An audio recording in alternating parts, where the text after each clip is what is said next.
बात है, क्या बात है, क्या बात है। 1991 हमारे देश का ऐतिहासिक साल, जब हमारे देश में इकोनॉमिक रिफॉर्म्स आए, लिबरलाइजेशन, प्राइवेटाइजेशन, ग्लोबलाइजेशन। तो आज का हमारा यही टॉपिक है इस चैप्टर का, क्या कि किस तरह से इकोनॉमिक रिफॉर्म्स इंट्रोड्यूस हुए। हम जो इकोनॉमिक प्लानिंग कर रहे थे और हमारे जो गोल्स थे उसको अचीव करने में हम असफल रहे। इसीलिए डॉक्टर मनमोहन सिंह, जो कि उस टाइम फाइनेंस मिनिस्टर थे, तो उस टाइम पर इकोनॉमिक रिफॉर्म्स लाए गए।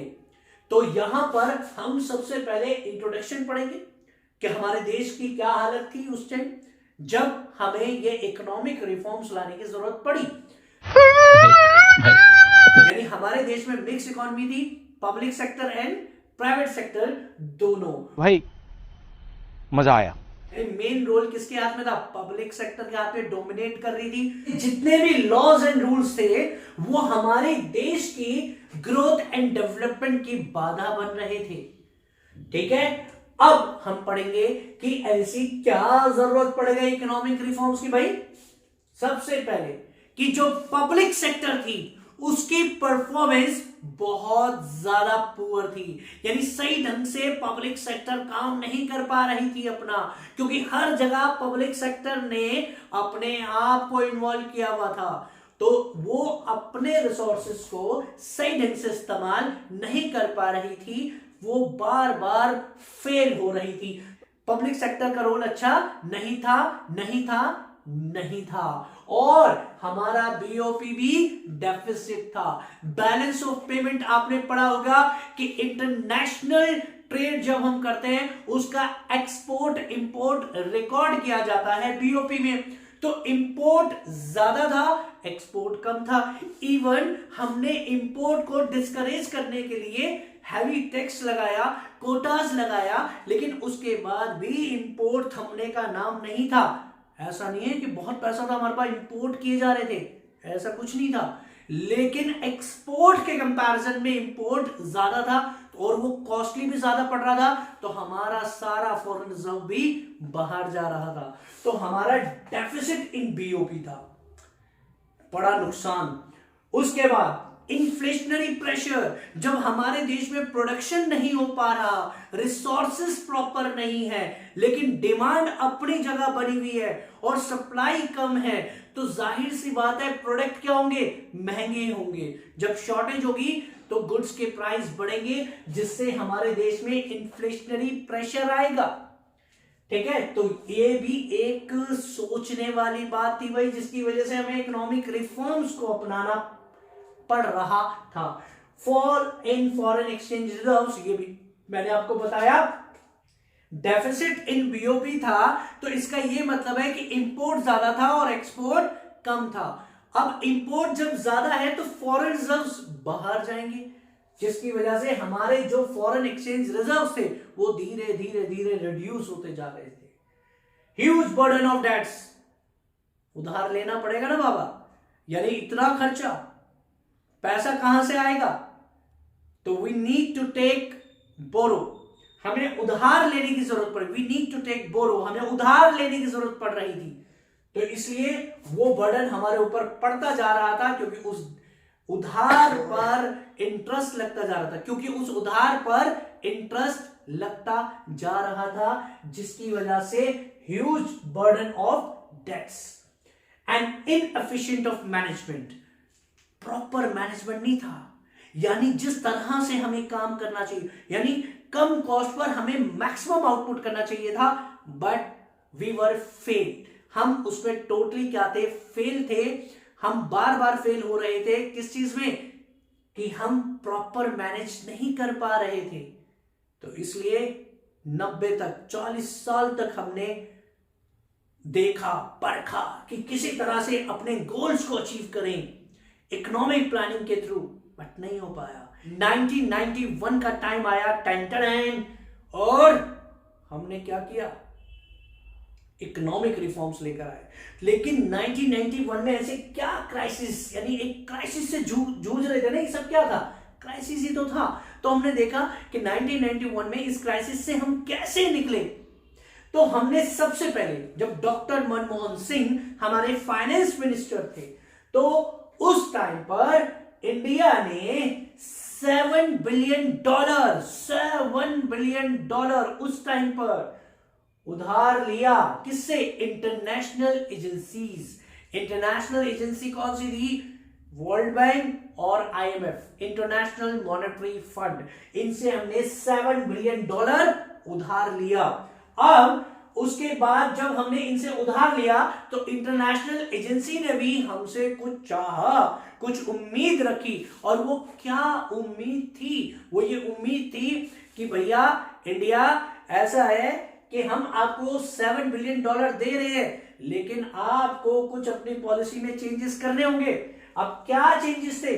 कि भाई रिस्ट्रिक्शन ऑन प्राइवेट सेक्टर को रिड्यूस कर दो। आपने जो भर भर कर रिस्ट्रिक्शन लगा रखी थी, लाइसेंस लाओ, ये लाओ, वो लाओ, उस रिस्ट्रिक्शन को कम कर दो रे बाबा, है ना। और साथ में गवर्नमेंट का रोल इंटरवेंशन को कम कर दो। गवर्नमेंट को कई सारे एरियाज में, देखो कुछ एरियाज में तो गवर्नमेंट का इंटरवेंशन जरूरी है और होना भी चाहिए एसेंशियल में, लेकिन कुछ नॉन एसेंशियल चीजों में भी गवर्नमेंट का इंटरवेंशन था। तो गवर्नमेंट को कहा गया कि आप, यानी इंडिया को कहा गया कि गवर्नमेंट की जो रोल है वो थोड़ा सा रिड्यूस करो कुछ एरियाज में, और साथ ही साथ ट्रेड रिस्ट्रिक्शन जो थी, इंपोर्ट, ठीक है, कोटाज, इसमें भी थोड़ा सा रिलीज किया जाए। तो क्या क्या था ये सब हम पढ़ेंगे, ठीक है। तो ये इंटरनेशनल एजेंसीज ने लोन देते समय इंडिया से ये अपनी इच्छा जाहिर की। अब बात आती है economic reforms, new economic reforms. क्यों नाम पड़ा इसका? क्योंकि इकोनॉमिक प्लानिंग तो पहले से चल रही थी, तो अब उस प्लानिंग के अंदर सुधार करना था, तो इसलिए इसको क्या कर दिया? नई आर्थिक नीति, यानी दोबारा से प्रॉपर तरीके से हमने नई आर्थिक नीति, न्यू इकोनॉमिक पॉलिसी बनाई। तो न्यू इकोनॉमिक पॉलिसी अनाउंस की गई जुलाई 1991 में। जुलाई 1991 में ये इकोनॉमिक रिफॉर्म्स हुए, न्यू इकोनॉमिक पॉलिसी लेकर अनाउंस की गई। न्यू इकोनॉमिक पॉलिसी अनाउंस की गई 1991 में, जिसके अंदर ये कंसिस्ट किया गया, यानी जिसके अंदर ये भी क्या होता है, जिसके अंदर हम ये बताते हैं कि जो कॉम्पिटिटिव एनवायरनमेंट है उसके अंदर, इसके अंदर क्या बताते हैं कि जो कॉम्पिटिटिव एनवायरनमेंट के अंदर जो भी बैरियर्स आ रहे हैं, ठीक है, ग्रोथ ऑफ द फर्म्स, यानी फर्म की ग्रोथ में जो भी बैरियर्स आ रहे हैं उसको किस तरह से हम रिड्यूस कर सकते हैं, किस तरह से हम खत्म कर सकते हैं। तो इस न्यू इकोनॉमिक पॉलिसी में हमने यही पढ़ना है। तो न्यू इकोनॉमिक पॉलिसी के अंदर दो मेजर्स को लिया गया, उसको दो मेजर्स में क्लासिफाई किया गया, stabilisation and structural reform. Stabilisation measures क्या होते हैं? ये शॉर्ट टर्म होते हैं। क्या होते हैं जी? Short term.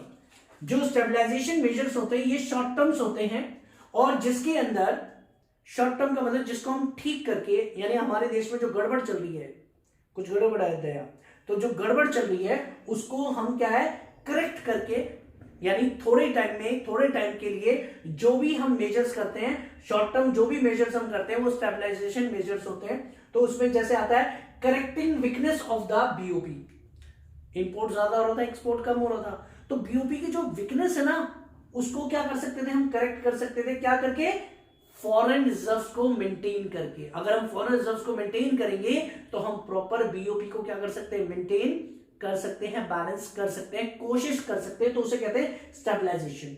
तो स्टेबलाइजेशन शॉर्ट टर्म होती है जिसमें हम करेक्ट कर सकते हैं अपनी वीकनेस को। और साथ ही इन्फ्लेशन, जो इन्फ्लेशन हो रहा था, प्राइस बहुत हाई जा रहे थे, उसको भी हम कंट्रोल कर सकते हैं। क्या करके? Rising the price under control, यानी जो प्राइस बढ़ रहे हैं उसको थोड़े टाइम के लिए क्या करो, यानी जो प्राइस बढ़ रहे हैं उसको कंट्रोल करके। तो ये जो शॉर्ट टर्म मेजर्स थे, करेक्टिंग वीकनेस ऑफ बीओपी, और दूसरा प्राइसेस को कंट्रोल करके। तो ये दो तरीके से हमने क्या किया, स्टेबलाइज किया। देन स्ट्रक्चर क्या होता है, लॉन्ग टर्म मेजर्स। अब लॉन्ग टर्म मेजर्स क्या थे, अपनी एफिशिएंसी को, इकोनॉमी को कैसे इंप्रूव करें, इसमें तो टाइम लगेगा बाबा। आप अभी पढ़ाई करोगे 12th क्लास की, फिर कोई एक अच्छा सा कोर्स करोगे, ठीक है ना, कोई कहीं जाएगा कोई कहीं जाएगा, तब जाके हमारा देश क्या होगा, डेवलप होगा। इसीलिए आपके ऊपर, हेल्थ के ऊपर, एजुकेशन के ऊपर गवर्नमेंट खर्च कर रही है। ये स्ट्रक्चर है भाई, मेजर्स, इसकी तरफ गवर्नमेंट क्या कर रही है, ध्यान दे रही है ना। तो स्ट्रक्चरल रिफॉर्म्स लॉन्ग टर्म के लिए होते हैं, लॉन्ग टर्म में जाके इसका बेनिफिट मिलता है हमें। तो improving efficiency of the economy और increasing international competitiveness by removing the rigidities in the various segment of the Indian economy, यानी जो हम रूढ़िवादी यानी जो तटस्थता पर थे उस चीज को खत्म करके इंटरनेशनल कॉम्पिटिटिवनेस को बढ़ाना।